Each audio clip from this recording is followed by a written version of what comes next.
Hello again. It's Megan. I started my first video reading a kid's book, and like I said, I thought it would be fun to read something a little bit more grown up that's just funny and easy, just to do my little part in helping everybody kind of relax and zone out for a minute while everything is going on around us outside. Hope everybody is staying safe. Because it is that time of the year, I picked one of my favorite authors and one of my favorite books of his. It's Christopher Moore's Lamb, The Gospel According to Biff, Christ's childhood friend. Now don't worry, this isn't super religious. In fact, some Christians might find it a little sacrilegious, but I think it's really, really funny, and it really is mostly just about this friendship that lasted these two men's entire lives, and it's a different take on the story we hear a lot this time of year. That being said, this is not for kids. There is strong language, violence, sexual situations, so this is just for the grown-ups, just something to kind of make you laugh and get you through everything that's going on. So I'm gonna go ahead and get started with the prologue. The angel was cleaning out his closets when the call came. Halos and moonbeams were sorted into piles according to brightness. Satchels of wrath and scabbards of lightning hung on hooks waiting to be dusted. A wineskin of glory had leaked in the corner, and the angel blotted it with a wad of fabric. Each time he turned the cloth, a muted chorus sprang from the closet, as if he'd clamped the lid down on a pickle jar full of Hallelujah chorus. Raziel, what in heaven's name are you doing? The archangel Stephen was standing over him, brandishing a scroll like a rolled-up magazine over at a piddling puppy. Orders? The angel asked. Dirt side. I was just there. 2 millennia ago. Really? Raziel checked his watch, then tapped the crystal. Are you sure? What do you think? Stephen held the scroll out so Raziel could see the burning bush seal. When do I leave? I was almost finished here. Now, pack the gift of tongues and some minor miracles. No weapons. It's not a wrath job. You'll be undercover. Very low profile, but important. It's all in the orders. Stephen handed him the scroll. Why me? I asked that too. And I was reminded why angels are cast out. Whoa, that big? Stephen coughed, clearly in affectation, since angels don't breathe. I'm not sure I'm not supposed to know, but the rumor is that it's a new book. You're kidding. A sequel? Revelations 2, just when you thought it was safe to sin? It's a gospel. A gospel after all this time? Who? Levi, who is called Biff. Raziel dropped his rag and stood. This has to be a mistake. It comes directly from the sun. There's a reason Biff isn't mentioned in the other books, you know. He's a total, don't say it, but he's such an asshole. You talk like that and you wonder why you get dirt duty. Why now after so long? The 4 Gospels have been fine so far, and why him? Because it's some kind of anniversary in Dirt Dweller time of the sun's birth, and he feels it's time for the whole story to be told. Raziel hung his head. I'd better pack. Gift of tongues, Stephen reminded him. Of course, so I can take crap in 1,000 languages. Go get the good news, Raziel. Bring me back some chocolate. Chocolate? It's a dirt dweller snack. You'll like it. Satan invented it. Devil's food? You can only eat so much white cake, my friend. Midnight.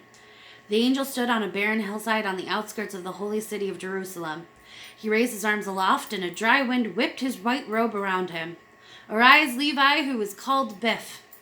A whirlwind formed before him, pulling dust from the hillside into the column that took the shape of a man.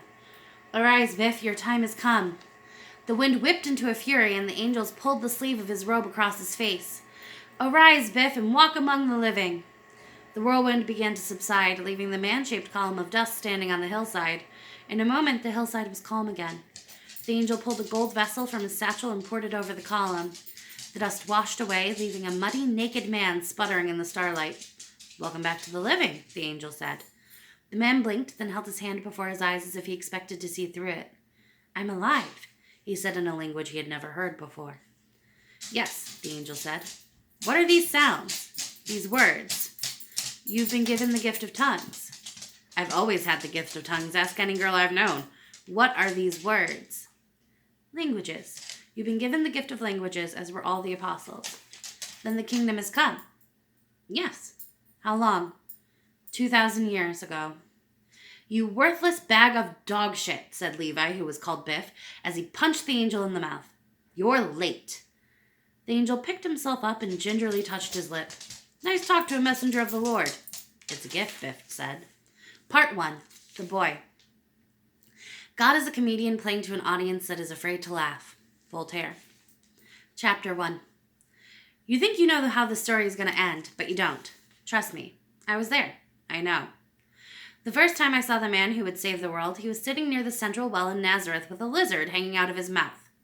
Just the tail end and the hind legs were visible on the outside. The head and forelegs were halfway down the hatch. He was 6, like me, and his beard had not come in fully, so he didn't look much like the pictures we've seen of him. His eyes were like dark honey, and they smiled at me out of a mop of blue-black curls that framed his face. There was a light older than Moses in his eyes. Unclean! Unclean! I screamed, pointing at the boy so my mother would see that I knew the law, but she ignored me, as did all the other mothers who were filling their jars at the well.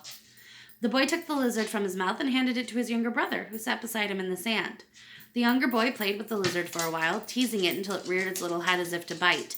Then he picked up a rock and mashed through the creature's head. Bewildered, he pushed the dead lizard around in the sand, and once assured that it wasn't going anywhere on its own, he picked it up and handed it back to his older brother. Into his mouth went the lizard, and before I could accuse, out it came again, squirming and alive and ready to bite once again. He handed it back to his younger brother, who smote it mightily with the rock, starting or ending the whole process again. I watched the lizard die 3 more times before I said, I want to do that too. The Savior removed the lizard from his mouth and said, Which part? By the way, his name was Joshua. Jesus is a Greek translation of the Hebrew Yeshua, which is Joshua. Christ is not a last name. It's the Greek for Messiah, a Hebrew word meaning anointed. I have no idea what the H in Jesus H. Christ stood for. It's one of the things I should have asked him. Me? I am Levi, who is called Biff. No middle initial. Joshua was my best friend. The angel says I'm supposed to just sit down and write my story, forget about what I've seen in this world. But how am I to do that? In the last 3 days, I have seen more people, more images, more wonders than in all my 33 years of living, and the angel asks me to ignore them. Yes, I have been given the gift of tongues, so I see nothing without knowing the word for it, but what good does that do? Did it help in Jerusalem to know that it was a Mercedes that terrified me and sent me diving into a dumpster? Moreover, after Raziel pulled me out and ripped my fingernails back as I struggled to stay hidden, did it help to know that it was a Boeing 747 that made me cower in a ball, trying to rock away my own tears and shut out the noise and fire? Am I a little child afraid of its own shadow, or did I spend 27 years at the side of the Son of God? On the hill where he pulled me from the dust, the angel said, You will see many strange things. Do not be afraid. You have a holy mission, and I will protect you. Smug bastard. Had I known what he would do to me, I would have hit him again. Even now, he lies on the bed across the room, watching pictures move on a screen, eating the sticky sweet called Snickers, while I scratch out my tail on this soft as silk paper that reads Hyatt Regency St. Louis at the top. Words, words, words. A million words circle my head like hawks waiting to dive onto the page, to rend and tear the only 2 words I want to write. Why me? There were 15 of us. Well, 14 after I hung Judas. So why me? Joshua always told me not to be afraid, for he would always be with me. Where are you, my friend? Why have you forsaken me?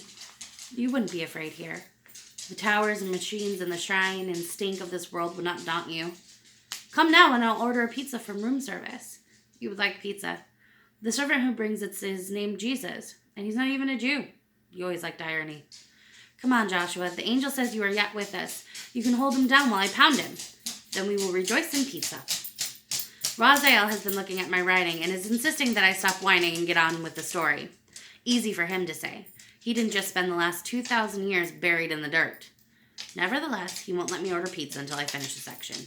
So here goes. I was born in Galilee, the town of Nazareth, in the time of Herod the Great. My father, Alphaeus, was a stonemason, and my mother, Naomi, was plagued by demons. Or at least that's what I told everyone. Joshua seems to think she was just difficult. My proper name, Levi, comes from the brother of Moses, the progenitor of the tribe of priests. My nickname, Biff, comes from our slang word for a smack upside the head, something that my mother said I required at least daily from an early age. I grew up under Roman rule, although I didn't see many Romans until I was 10. The Romans mostly stayed in the fortress city of Sepphoris, an hour's walk north of Nazareth. That's where Joshua and I saw a Roman soldier murdered. But I'm getting ahead of myself. For now, assume that the soldier is safe and sound and happy wearing a broom on his head. Most of the people of Nazareth were farmers, growing grapes and olives on the rocky hills outside of town, and barley and wheat in the valleys below. There were also herders of goats and sheep whose families lived in town, while the men and older boys tended the flocks in the highlands. Our houses were all made of stone, and ours had a stone floor, although many had floors of hard-packed dirt. I was the oldest of 3 sons, so even at the age of 6 I was being prepared to learn my father's trade. My mother taught me spoken lessons, the law and stories from the Torah in Hebrew, and my father took me to the synagogue to hear the elders read the Bible. Aramaic was my first language, but by the time I was 10 I could speak and read Hebrew as well as most of the men. My ability to learn Hebrew and the Torah was spurred on by my friendship with Joshua, for while the other boys would be playing around with tease the sheep or kick the Canaanite, Joshua and I played at being rabbis, and he insisted that we stick to the authentic Hebrew for our ceremonies. It was more fun than it sounds, or at least it was until my mother caught us trying to circumcise my little brother Shem with a sharp rock. What a fit she threw! And my argument that Shem needed to renew his covenant with the Lord didn't seem to convince her. She beat me to stripes with an olive switch and forbade me to play with Joshua for a month. Did I mention she was besought with demons? Overall, I think it was good for little Shem. He was the only kid I ever knew who could pee around corners. You can make a pretty good living as a beggar with that kind of talent. And he never even thanked me. Brothers. Children see magic because they look for it. When I first met Joshua, I didn't know he was the Savior, and neither did he, for that matter. What I knew was that he wasn't afraid. Amid a race of conquered warriors, a people who tried to find pride while cowering before God in Rome, he shone like a bloom in the desert. But maybe only I saw it, because I was looking for it.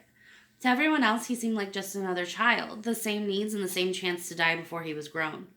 When I told my mother of Joshua's trick with the lizard, she checked me for fever and sent me to sleep on my mat with only a bowl of broth for supper. I've heard stories about that boy's mother, she said to my father. She claims to have spoken to an angel of the Lord. She told Esther that she had born the Son of God. And what did you say to Esther? That she should be careful the Pharisees not hear her ravings, or we'd be picking stones for her punishment. Then you should not speak of it again. I know her husband. He is a righteous man. Cursed with an insane girl for a wife. Poor thing, my father said, tearing away a hunk of bread. His hands were as hard as horn, as square as hammers, and as gray as a leper's from the limestone he worked with. An embrace from him left scratches on my back that sometimes wept blood, yet my brothers and I fought to be the first in his arms when he returned from work each evening. The same injuries inflicted in anger would have sent us crying to our mother's skirts. I fell asleep each night, feeling his hand on my back like a shield. Fathers. Do you want to mash some lizards? I asked Joshua when I saw him again. He was drawing in the dirt with a stick, ignoring me. I put my foot on his drawing. Did you know that your mother is mad? My father does that to her, he said sadly without looking up. I sat down next to him. Sometimes my mother makes yipping noises in the night like the wild dogs. Is she mad? Joshua asked. She seems fine in the morning. She seems while she makes breakfast. Joshua nodded, satisfied, I guess, that the madness could pass. We used to live in Egypt, he said. No, you didn't. That's too far. Farther than the temple, even. The temple in Jerusalem was the farthest place I had been as a child. Every spring, my family took the 5-day walk to Jerusalem for the feast of Passover. It seemed to take forever. We lived here, then we lived in Egypt, and now we live here again, Joshua said. It was a long way.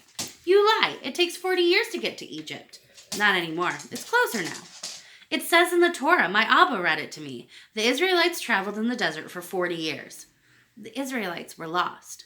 For 40 years? I laughed. The Israelites must be stupid. We are the Israelites. We are? Yes. I have to go find my mother, I said. When you come back, let's play Moses and Pharaoh.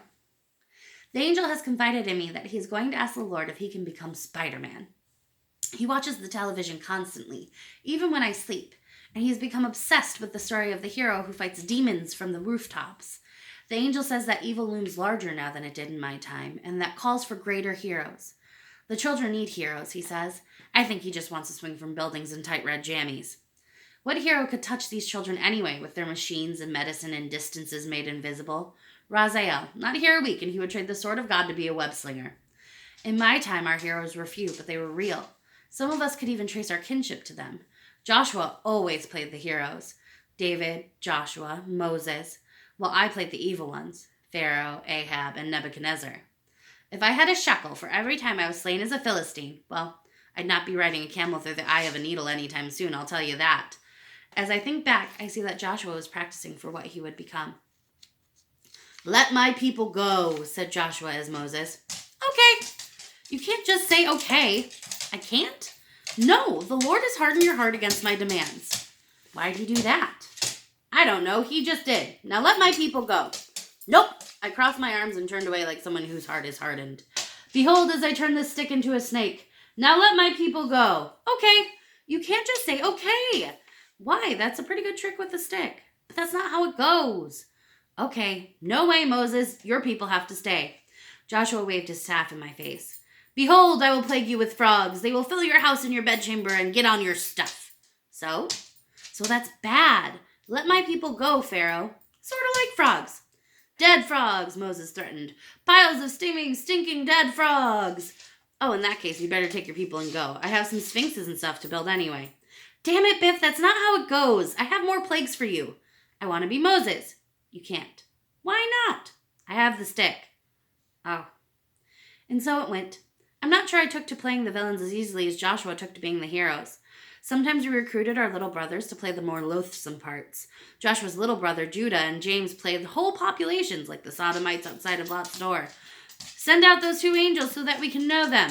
I won't do that, I said, playing Lot, a good guy only because Joshua wanted to play the angels.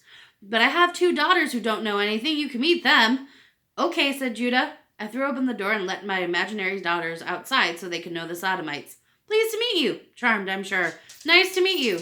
That's not how it goes, Joshua shouted. You're supposed to try to break the door down, then I will smite you blind. Then you destroy our city, James said. Yes. We'd rather meet Lot's daughters.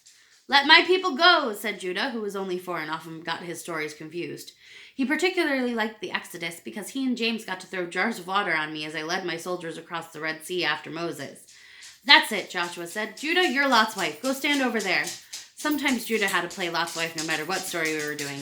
I don't want to play Lot's wife. Be quiet. Pillars of salt can't talk. I don't want to be a girl. Our brothers always played the female parts. I had no sisters to torment, and Joshua's only sister at the time, Elizabeth, was still a baby. That was before we met the Magdalene. The Magdalene changed everything.